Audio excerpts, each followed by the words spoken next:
Hello guys, आपको Excel trainer box में welcome करते हैं। आज की इस वीडियो में हम मिनिमम, मैक्सिमम और एवरेज के फंक्शन को डिस्कस करेंगे। लेकिन आगे बढ़ने से पहले काइंडली मेरे चैनल को सब्सक्राइब कीजिएगा और बेल के आइकन पर क्लिक कीजिएगा ताकि मेरी हर आने वाली वीडियो का नोटिफिकेशन आपको मिल सके। गाइस, सबसे पहले हम मिनिमम का फंक्शन को डिस्कस करते हैं। मिनिमम फंक्शन डेटाबेस में सबसे कम वैल्यू को सर्च करता है और डिस्प्ले कर देता है। फॉर एग्जाम्पल, ये करंट डेटाबेस में हमारे पास 3 मंथ्स आ रहे हैं, जून, जुलाई और अगस्त में। हम ये चाह रहे हैं कि इसमें से सबसे मिनिमम वैल्यू है वो हमारे पास डिस्प्ले कर दे। तो जून में सबसे कम वैल्यू 25 आ रही है। तो अगर हम फॉर्मूले के ज़रिए इसको सर्च करना चाहें तो हम मिनिमम का फॉर्मूला यूज़ करेंगे, इक्वल MIN ब्रैकेट। उसके बाद हम इस डाटा को सिलेक्ट कर लेंगे, ब्रैकेट क्लोज, और एंटर प्रेस कर देंगे। आप देखेंगे कि जैसे ही मैंने एंटर प्रेस किया तो सबसे कम वैल्यू को उसने सेलेक्ट कर लिया है, 25 को।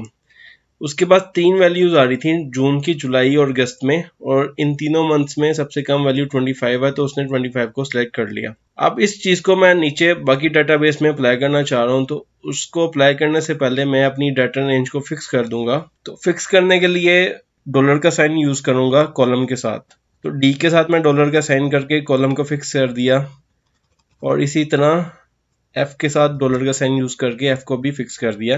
एंटर प्रेस करने के बाद मैंने फॉर्मूले को कॉपी कर दिया। जैसे ही मैंने फॉर्मूले को कॉपी किया, आप देखेंगे कि हर रो के अंदर जो भी मिनिमम वैल्यू है वो इस कॉलम में शो हो गई है। इस रो के अंदर सबसे कम वैल्यू 12 थी, तो इसमें 12 आ गया। इसी तरह इस रो के अंदर सबसे कम वैल्यू 30 थी, तो यहाँ पर 30 ऑटोमेटिकली शो हो गया। जिस तरह मिनिमम फंक्शन के ज़रिए डेटाबेस में से सबसे कम वैल्यू को सिलेक्ट कर सकते हैं, बिल्कुल ऐसे ही मैक्सिमम फंक्शन के ज़रिए हम अपने डेटाबेस के अंदर मैक्सिमम वैल्यू को सिलेक्ट कर सकते हैं। अब मैक्सिमम का फंक्शन यूज़ करने के लिए हम इक्वल MAX मैक्स ब्रैकेट, बिल्कुल वैसे ही हम डाटा को सिलेक्ट करेंगे। जून से अगस्त तक मैंने डाटा को सिलेक्ट किया, ब्रैकेट क्लोज और एंटर।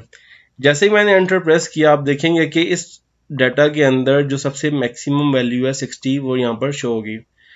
अब इसी तरह मैं इसको नीचे अप्लाई करना चाह रहा हूँ। तो अप्लाई करने से पहले मैं कॉलम्स को फिक्स करूँगा डॉलर साइन के साथ। अब मैंने डाटा को फिक्स कर दिया और उसके बाद कॉपी किया फॉर्मूला और नीचे पेस्ट कर दिया। जैसे ही फॉर्मूले को नीचे पेस्ट किया, आप देखेंगे कि नीचे सब रोज के अंदर जो भी मैक्सिमम वैल्यू थी वो यहाँ पर शो हो गई है।